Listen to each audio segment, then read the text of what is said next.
This is Wednesday here on Let's Talk Football on the sportshacks.com. And what a Wednesday it is. The first rest day at the 2026 FIFA World Cup. What a day when we will not rest on our laurels in terms of conversations and discussions about this World Cup. In the last 48 hours, we have seen Ronaldo exit World Cup stage left. We have seen Lionel Messi take the World Cup centre stage by the scruff of the neck all over again. And what a reaction he got from his Argentinian teammates after they came from behind to beat Egypt in the big game of this week. Rob Shepherd, as always, joins us to discuss all things World Cup. Rob, good morning to you. Morning. What a day for Messi and what a day for Argentina. Absolutely incredible comeback. One of the great all-time games, but we've had several already in this tournament. Lionel Messi, the magic man, for me, the greatest player of all time. Now he's proven that in the sense of leading Argentina from despair, seemingly. Obviously, the last World Cup he lifted. We've also had the debate about him and Ronaldo, and now there's a conclusive answer over the last 2 decades. This World Cup has proven that Lionel Messi is the greatest of all time, not only in his own era, but in all eras. I don't like the term GOAT, so let's talk about them in terms of Greek gods. Well, Lionel Messi is Zeus, and I'm afraid Ronaldo has ended up being Icarus. We'll come back to Messi in a second, but for Ronaldo, this attitude from him, not very many of his teammates went to applaud him or throw their arms around him after the game. He was crying, and for himself, you would have to think, I think in Messi's terms, it was don't cry for me, Argentina. It was cry with me, Argentina. But for Ronaldo, even afterwards, there was a suggestion that he said that, Portugal without me wouldn't have won anything. It was all about him, and he's going to be left on his own. Absolutely. Narcissism really came out in terms of Ronaldo, whereas Messi, he's just one of the guys, That's what a lot of people have often said about him over the years.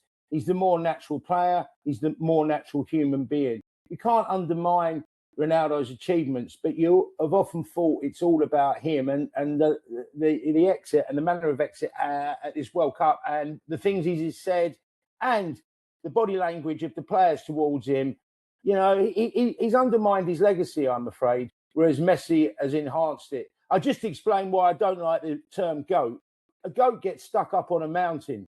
These guys climb to the top of mountains. So I prefer some Greek mythology. I like that. That's why I call him Zeus.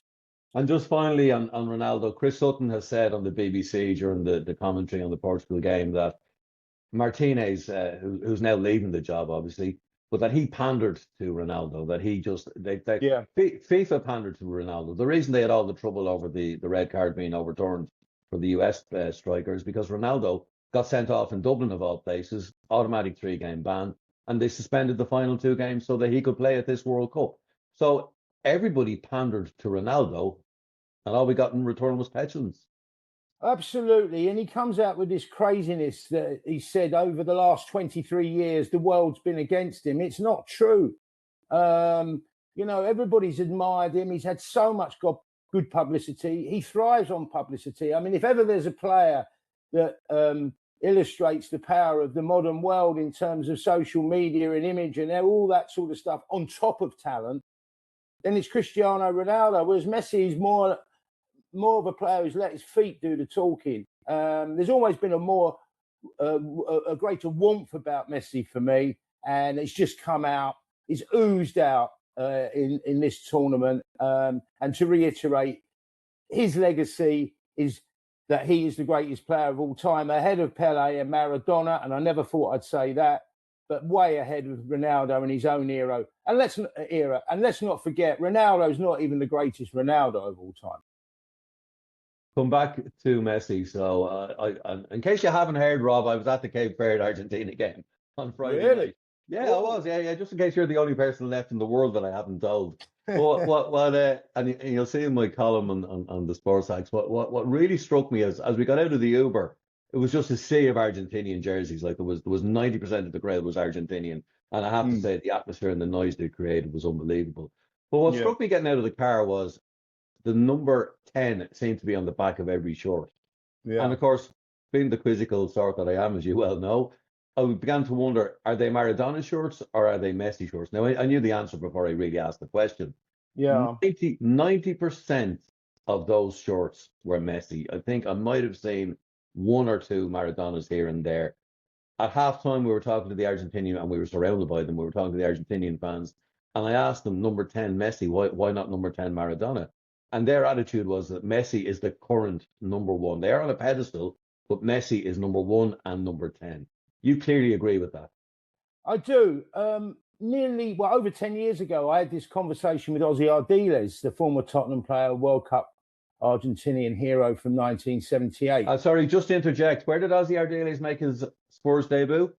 Probably at Shamrock Rovers or Drogheda. No, at Dalymount Park in Dublin, himself and Ricky Villa. Remember Ricky Villa, who also went to Spurs after that World Cup? So, and I was there. You weren't. That's very, very true. I did interview Ozzy actually ahead of the 1986 World Cup finals at his house in Cheshunt, and it was just after the Falklands Malvinas episode. Obviously, it was very difficult. Argentina, hand of God, all that actually unfolded. But Ozzy wanted to sort of be a bit of a diplomat. We played chess as well afterwards. He did beat me. I allowed him, of course. So, but a few years ago, we had this discussion. I was still of the Maradona argument then and until recently because of the impact on the nation, everything like that. But Ozzy felt even then that Messi was the greater player because of his longevity, of his contribution over the years, and also not getting involved in so much scandal, shall we put it. Certainly now, there's no argument as far as I'm concerned because it's the beauty of him. Whereas Diego Maradona is the beauty and the beast. I don't see how you can dislike Messi, where there are people that hate Maradona. Did Messi, and is he going to save this World Cup? And it's been a very good tournament for football. But in terms of heroes, we're seeing Haaland as a hero. We're seeing Harry Kane as a hero. Cape Verde is a team of heroes. But Messi looks like he's going to be the greatest hero of all by the end of this, even better than Mbappe's World Cup. Well, that remains to be seen in terms of this World Cup. I mean, the way it's lining up, it could well be an Argentina versus France final again. And that would be Mbappe v Maradona. Or it Messi. would be, sorry, look, talk about a Freudian slip. Indeed, sorry, Messi v Messi v Mbappe. And by the way, Mbappe is the heir apparent. You know, let's see what happens if we're here around in 10 years' time having this discussion, or 12 years' time, God bless. That might be a debate then. But there's some games to go. And of course, it's potential. It's potential now for an England Argentina semi-final. That England have the small matter of overcoming Norway. Or the big matter of Haaland, who I'll ask you about later in the week. In terms of these allegations and the Egyptians, and I understand where they're coming from. I mean, if you look back at the goal that was disallowed, was it really a foul at the other end of the pitch? Should it really, if the referee on the pitch is way play on, should we really be going that far back? That's a debate for another day. But in terms now of this allegation that referees and FIFA are protecting Messi, they're protecting Argentina, they want Argentina to get to the final.